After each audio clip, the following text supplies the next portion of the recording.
Alors, le recadrage en transe, c'est le protocole par excellence de l'hypnose, puisque là, on va s'attaquer à un comportement qui est le cœur de notre travail, le comportement. Il a énormément de particularités, ce protocole. Quelqu'un vient nous voir, il n'est pas très en forme, ou il veut modifier quelque chose.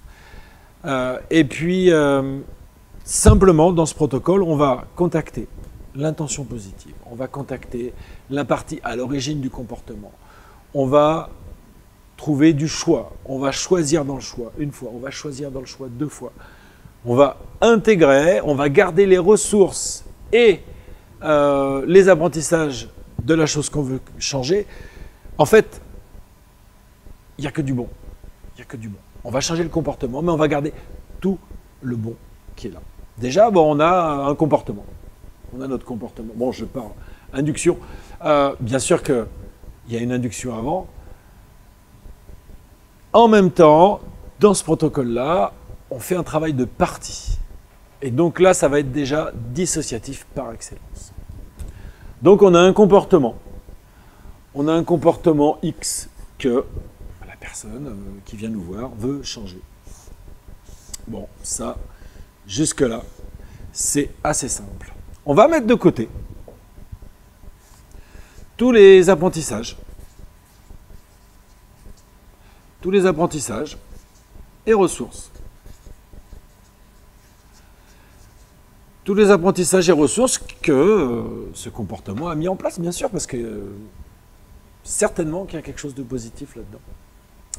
Et puis aussi, on va prendre contact avec la partie à l'origine du comportement. Je marque origine. Origine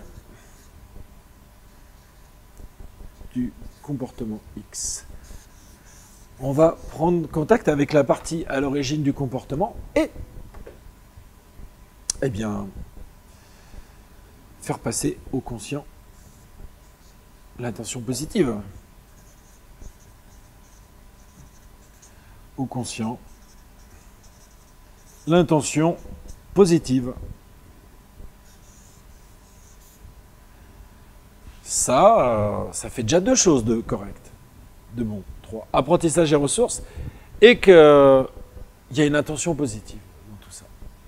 Donc ça, c'est quand même correct. Et puis aussi, on va aller chercher une autre partie encore, pour vous dire si c'est dissociatif, une autre partie, qui est la partie créative.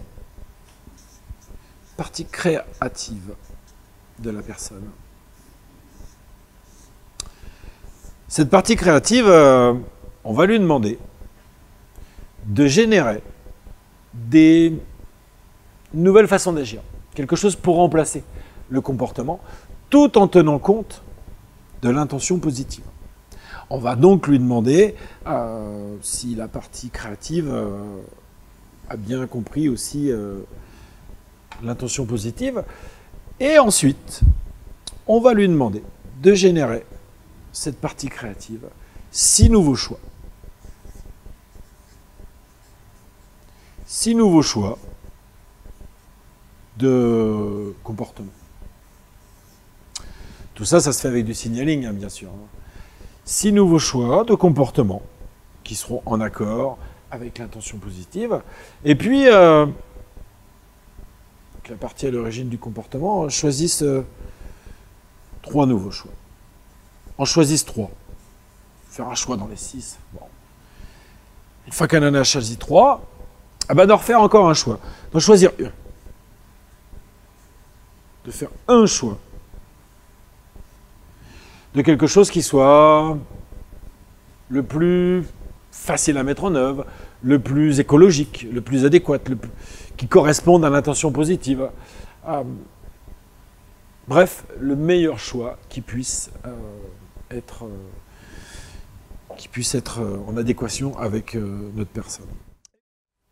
Une fois qu'on a notre nouveau comportement, qu'on a généré le meilleur comportement à mettre en place, à la place du comportement d'origine, on va demander à la partie à l'origine du comportement si elle veut bien, pendant 2 semaines, utiliser ce nouveau comportement, si elle accepte cette mission, lorsqu'on a cette information que cette partie à l'origine du comportement est d'accord, eh bien, à ce moment-là, on va pouvoir futuriser, c'est-à-dire aller dans un moment où elle aura utilisé l'autre comportement et lui faire appliquer le nouveau comportement et voir, et vivre et ressentir ou entendre comment les choses se passent à ce moment-là, de façon à avoir cette empreinte émotionnelle de ce nouveau comportement, comme c'est que c'était déjà fait, puisque en fait c'est déjà fait à l'intérieur. Et puis, toutes ces choses faites, maintenant il s'agit de faire une fête entre toutes les parties, de les rassembler, sabler le champagne, je ne sais pas, et puis faire une sortie de transe, une amnésie d'abord, et une sortie de transe ensuite, justement pour que ce comportement nouveau se mette en place de façon inconsciente, simplement.